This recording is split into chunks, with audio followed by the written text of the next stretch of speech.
First నుంచి చూసుకుంటూ వస్తున్నాం ఈ ప్రభుత్వం. ఉమ్, ఒక స్టెప్ వేయడం, అంతే బ్యాక్ కావడం. అంతే. సరే ఒక స్టెప్ వేయడం, దాంట్లో కాన్సిక్వెన్సెస్ మీలాంటి ప్రశ్నించే వాళ్ళైతేనే మాలాంటి ప్రశ్నించే గొంతుకలు ఏమైనా విషయం చెప్పిన తర్వాత ఏమంటే బ్యాక్ కావడం. ఎట్ ద సేమ్ టైం మనం ఎక్కడి నుంచి చూసినాం అది హైడ్రా నుంచి మొదలు పెట్టుకుంటే ఈ రోజు అంతే అల్లు అర్జున్ దాకా, అంతే. ఆ తర్వాత మధ్యలో ఫార్ములా 1 ఈ రేసింగ్ అని చెప్పేసి మళ్ళీ ఏదో కేటీఆర్ తీసుకొని వచ్చారు. అసలు మొత్తం తెలంగాణ భవన్ చుట్టూ అసలు పోలీసులే మొత్తం ఎక్కడుందంటే మొత్తం ఒక వ్యవస్థ కాడిని నిలబెట్టకండి కాడికి వచ్చింది. ఆ.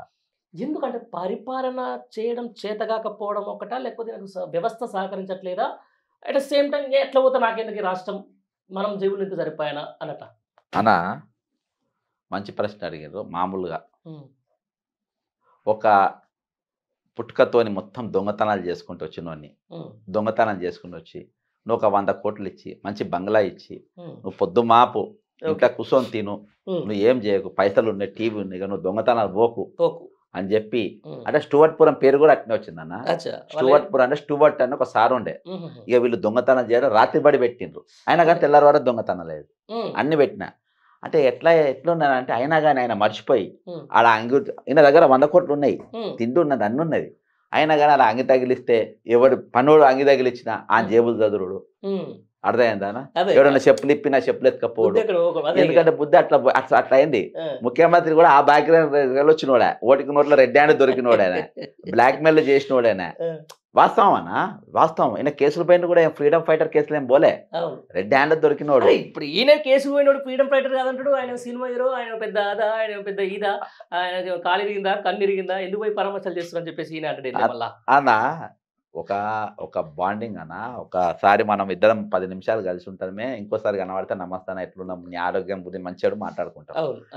అసలు 34 ఏళ్ళు నేను కాంగ్రెస్ పార్టీ ఉన్నోన్ని బయటకు వచ్చినాక మళ్ళీ పోయే ప్రయత్నం చేస్తానంటే ఎందుకు అనుకుంటున్నా, పార్టీ ఎక్కడికి దిగజారిందని చెప్పి చూసిన. ఒక రెడ్ హ్యాండ్ దొంగ, రెడ్ హ్యాండ్ దొరికినోడు అన్న నా కళ్ళ ముందు ఏటిగడ్డ కిష్టాపూర్కు 2 రోజుల దీక్షను వచ్చిందన్న. మళ్ళా కనవాడి తొట్టు కథమే అన్న. ఎట్లొస్తాయి చెప్పు వీళ్ళ పైసలు కానీ, ఎట్లకెళ్ళి వస్తాయి చెప్పు. వీళ్ళంతా బ్లాక్ మెయిలింగ్ లేదు. ఇవాళ ఆయన తెలియక చేస్తుండా ప్రయత్నం చేయడం అన్న, ఆయనకు అది తప్ప ఏది రాదు. ఇవాళ అల్లు అర్జున్ చర్చ కూడా ఎందుకు వచ్చిందంటే గింజల కాడ తేడొచ్చింది.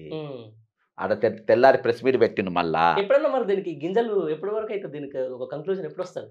ఏదో మళ్ళీ ఇప్పుడు సినీ ప్రముఖ బాబు ఇన్వాల్వ్ కావాలి. సినీ ప్రముఖ బాబు అవును. మరి తెలంగాణ కాదన్న, తెలంగాణ క్యాపిటల్ హైదరాబాద్ అనుకుంటారా మీరు? అమరావతి అని ఇప్పుడు అన్న 8 మంది అడ్వైజర్స్ తెలంగాణకు ఆంధ్రాకి వెళ్ళే ఉన్నారు. అర్థమైందనా? ముఖ్యమంత్రి కాగానే మొట్టమొదటి పాత కేసీఆర్ మా దగ్గర పైసలు ఎక్కడి, మీరే బాకీ అని పక్కన వేసుకుంటూ వచ్చిన 2,500 కోట్ల రూపాయలు మన తెలంగాణ రాకుండా డైరెక్ట్ వాళ్ళకి వెళ్ళిపోయినాయి, ఢిల్లీకి వెళ్ళి. ఏ మీడియాలో రాదు, ఏది దువ్వెన పేపర్లో రాదు, విజయసాయిరెడ్డి పేపర్లో రాదు, ఏ పేపర్లు రాదు. కానీ 2,500 కోట్ల రూపాయలు డైవర్ట్ అయినాయి. అడ్వైజర్స్ 8 మంది అడ్వైజర్స్ ఆయన సంబంధించిన మనుషులు ఈరోజు తెలంగాణ ప్రభుత్వంలో పనిచేస్తున్నారు. ఇంక్లూడింగ్ మున్సిపల్ అడ్మినిస్ట్రేషన్లో రఘునాథ్ రెడ్డి అనేటోడు కూడా. అర్థమైందా? రఘునాథ్ రెడ్డి అనేటోడు కూడా మీకు అసెంబ్లీ వ్యవహారాలకు ముఖ్య సలహాదారుడు, ఆంధ్రవాడే. ఇవాళ 8 మందిని వేసుకున్నాక నీకు ప్రాజెక్ట్ సంబంధించి కూడా ఆయనే ఉంటాడు, ఆదిత్యనాథ్ దాస్. వీళ్ళందరూ చంద్రబాబు ఏజ్ స్లీపర్ సెల్స్ ఈ రోజు పనిచేస్తుంటే అమరావతి కాకుండా ఇంకేమంటారు? దీనికోసం తెచ్చుకుంది. నేను చెప్తున్నా కానీ ఇవాళ నడుస్తుంది అంతా, ఇవాళ నడుస్తున్న వ్యవహారం అంతా అందులోనే నడుస్తుంది, అదే తీరుగా నడుస్తుంది. మరి సరే మీరు అట్నే అంటారు, ఆంధ్ర నుంచి అమరావతి నుంచి ఛానల్ కూడా ఆంధ్ర ప్రజలకు సంబంధించిన ఇబ్బందులు పడుతున్నారు, ఇబ్బందులు పెడుతున్నారు. ఇప్పుడు ఈవెన్ అల్లు అర్జున్ కూడా ఆంధ్ర నా ఓటర్ కాదు కదా, ఓటర్ కాదు, ఇది ఒక ప్రాబ్లం ఉందా? మళ్ళీ వీళ్ళు ఓటర్స్ కాదు కదా, మళ్ళా అక్కడ కాదు, అక్కడ అన్న 144 సెక్షన్ ఎందుకు పెట్టిండ్రు? ఒరిజినల్గా సివి ఆనంద్ కూడా తెలుగుదేశం బ్యాక్గ్రౌండ్, మాధవ్ రెడ్డి వాళ్ళ బంధువులని అంటారు. ఓకేనా? అంటారు. ఆయన అక్కడికి వెళ్ళొచ్చు. ఈరోజు 144 సెక్షన్ పెట్టినప్పుడు తెల్లారి లోకేష్ ఎక్కడ ఉన్నాడు? దీపావళి రోజు అమెరికాలో ఉన్నాడు. ఎవరితో పెట్టిండ్రు? హైదరాబాద్లో పెట్టుబడులు పెట్టిన వాళ్ళతో మీటింగ్ పెట్టిండ్రు. ఎందుకు పెట్టిన? 144 సెక్షన్ ఉంది ఆడ. ఇప్పుడు లెబనాన్, ఇరాన్ ఎట్లుందో అటువంటి పరిస్థితులు ఉన్నాయి. ఇక చూడు, నన్ను గూగుల్లో కొడితే 144 సెక్షన్ టైం తిరగద్దని మొత్తం స్టోరీ అంతా పెట్టుబడులు మొత్తం ఈ రోజు డైవర్ట్ అవుతున్నాయి అన్న. పిల్లలు హైడ్రా దెబ్బకు, 144 సెక్షన్ దెబ్బకు నీకు మొత్తం పెట్టుబడులు అంతా ఈ రోజు ఆంధ్రాకు డైవర్ట్ అయిపోయింది. ఇప్పుడు హైదరాబాద్ కొడితే వస్తుందా గూగుల్లో? వస్తుంది. ఏమంటే 144 land order situation in Hyderabad అని ఇక కూడా ల్యాండ్ ఆర్డర్ సిచ్యువేషన్ గురించి మనం మాట్లాడలేదు. ఇది దారుణంగా ఉంది పరిస్థితి. అబ్బో 144 సెక్షన్ గూగుల్లో గూగుల్లో అర్థమైందా అదే కదా ఇప్పుడు రేపు పొద్దున గ్లోబల్లీ ఇట్లాంటి రావడానికి ఇది ఒకటి ఉంటుంది. రైట్. దీంతో పాటు అన్న మన అసెంబ్లీకి సంబంధించిన దాని మీద గత కొద్ది రోజుల్లో కేటీఆర్ అరెస్ట్ అనే దాని మీద కూడా సేమ్ ఇదంతా అయిందో ఇది రాకముందుకు అదే ఉండే. రైట్. ఆయన కూడా చేస్తే చేసుకోండి అని చెప్పేసి అసెంబ్లీకి చర్చ కూడా పెట్టే ప్రయత్నం చేసిండ్రు. దీన్ని వీళ్ళు ఒప్పుకోలే. కొండందోవి ఎలకం పెట్టినట్టు ఒక 55 కోట్ల రూపాయలని ఏదో చెప్పిర్రు. ఆ తర్వాత ఒక ఫోటో రిలీజ్ చేసిండు కేటీఆర్. ఎవరైతే ఈ ఫార్ములా రేస్ సంబంధించిన సీఈఓ వచ్చి మనోడు కలిసేస్తాం కదా, నిజంగా వాస్తవాన్ని మీరు అన్నట్టు ఏ పేపర్లో రాలేదు, ఏ టీవీలో రాలేదు. దాన్ని చూడడం వల్ల కొంచెం బ్యాక్ స్టెప్ అయింది మళ్ళీ ఎమ్మటే. అసలు ఏందన్న నిజంగా ఇది కావాలని హైదరాబాద్ బ్రాండ్ వాల్యూ తగ్గించే ప్రయత్నం చేస్తున్నాను అనుకోవచ్చా? ఇప్పుడు తగ్గుడు కాదన్న, ఎప్పుడో తగ్గిపోయింది ఆల్రెడీ. అర్థమైందా? ఈయన అమెరికా పోయి తాపకు పోయి వచ్చినాని ఇంగ్లీష్లో మాట్లాడి వచ్చిన భాషలో మాట్లాడి ఎక్కడ పోయినా మాట్లాడి అర్థమైందన్న వచ్చిన ఇగో తెలుస్తా తెలుసా ఆయనతో నేను చాలా చాలా మాట్లాడినా కన్నా ఆయన తెలియకుండా చెప్పనీకి పోతా అంటాడు. ఆయనకంటే వాస్తవం నాకంటే ఆయనకన్నా చాలా బాగా తెలుసు. అర్థమైందన్న?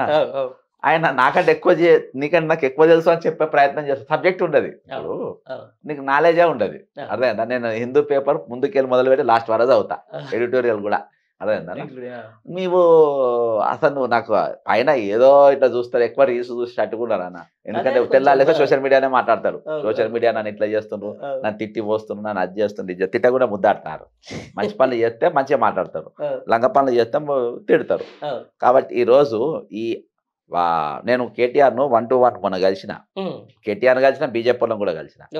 ఎందుకు కలిసిన అంటే నేను జీవోలు ఇచ్చిన పట్టభాగలు బాజాబ్తా బీఆర్ఎస్ అపాయింట్మెంట్ ఏం లేదు, డైరెక్ట్ వెళ్ళిపోయినా. అపాయింట్మెంట్ అంటే మళ్ళీ టైం పెడతారు, అదే ఆ భవన్లో డైరెక్ట్ పోయి కలిసిన. వాస్తవానికి బీఆర్ఎస్లో నాకు 1-to-1 అంటే మంచి రెస్పాన్స్ ఇచ్చిండు. పబ్లిక్లోనే మాట్లాడినా అన్న ఇరిగేషన్ చట్టము రెవెన్యూ చట్టం ప్రకారము ఈ ఇండ్లను కూలగొట్టడానికి లేదు, కూలగొట్టమంటే ఇది వస్తుంది మన వాళ్ళకు కంపల్సేషన్ ఇవ్వాల్సి వస్తుంది.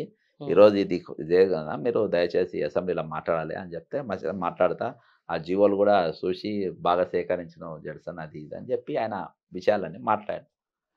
నాకు అర్థమైన సబ్జెక్ట్ ఏంటంటే బీఆర్ఎస్ ఎంతమందిలో నాకు తెలియదు, ఉన్నోళ్ళల్లా నాకు ఈయన వాళ్ళందరూ ముఖాలు మార్చుకున్నా కానీ ఈయన మాత్రము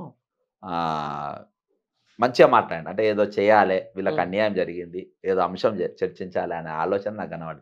ఉన్నోళ్ళ అంటే అందరిట్లలో మాత్రం మంచోళ్ళ లెక్క నాకు కొట్టింది కేటీఆర్ కొట్టింది నాకు. ఈ ఫ్యామిలీస్ అందరి మీద చూస్తే చర్చిస్తానని చెప్పిండు. ఇప్పుడు ఆ చర్చకు రాకుంటుండ నీకు ఈయనను ఫార్ములా కేసు తీసుకొచ్చి ముందు పెట్టి అదెంత కేసు 45 కోట్లు, 55 కోట్లు 45. నీకు కేటీఆర్ ఒక ముచ్చట అడిగిండు, నేను కూడా అలా అడిగిన. ఏం అడిగిందంటే నీవు దమ్ముంటే మేయా కృష్ణారెడ్డి మీద ఏసీపీ కేసు పెట్టమని అన్నాడు కేటీఆర్.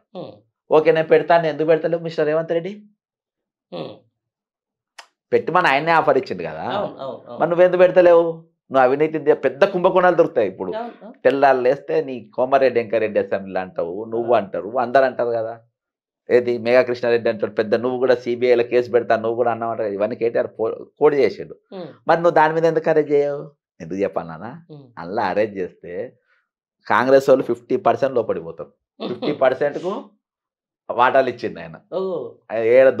ఏ రాష్ట్రంలో దొంగతనం చేసినా ఇచ్చిండు, ఇంక్లూడింగ్ ఏఐసిసి కూడా ఒప్పుకోదు. మేఘా కృష్ణారెడ్డి ముట్టుకుంటే దమ్ముంటే ముక్కుమానా నేను దేనికన్నా దానికుంటా. దమ్ముంటే ఒక ఎఫ్ఐఆర్ బుక్ చేయమను, ఒక ఫోన్ రాగానే నేను ఏ కేసులు విత్డ్రా చేయించినా కూడా నాకు తెలుసు. ఏఐసిసికి వెళ్ళి ఫోన్లు వచ్చి ఏ కోట్ల ఏ కేసులు విత్డ్రా చేసినా కూడా తెలుసు. ఊరేసుకొని చావాలి వీళ్ళు. మరి దానికి ఎందుకు ఒప్పుకోవు అన్న? ఇది ఫార్ములా నాకు తెలిసిన మటుకు. ఫోన్ ట్యాపింగ్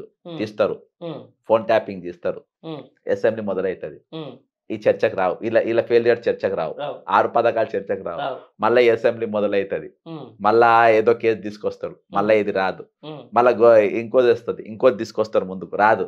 ఈ చర్చలకు ఫార్ములా 1లా ఈయనను అరెస్ట్ చేస్తారు, రాదు. ఎందుకంటే అలా పెట్టేస్తారు, అలా పెట్టేసి దాని చుట్టే తిరుగుతారు. ఈ రోజున అసెంబ్లీ హైడ్రాలా ఇరుక్కపోయేది, ఏదో ఫుల్ ప్రిపేర్ అయ్యిండు, అది ఇరుక్కపోయే పరిస్థితుల్లో తీసుకొచ్చి ఇది చర్చకు పెట్టేసిండు. ఎందుకు పెట్టిండ్రు అన్నట్టు, దేనికోసం పెట్టిండ్రు అంతే. ఈరోజు ఇటువంటి పెద్ద పెద్ద డైవర్షన్ కానికుండానికి లాస్ట్ రోజు ఏం లేదు, ఈ రోజైనా వడగల్లరేమో అనుకొని అల్లు అర్జున్ తీసుకొచ్చుకొని పెట్టుకున్నారు.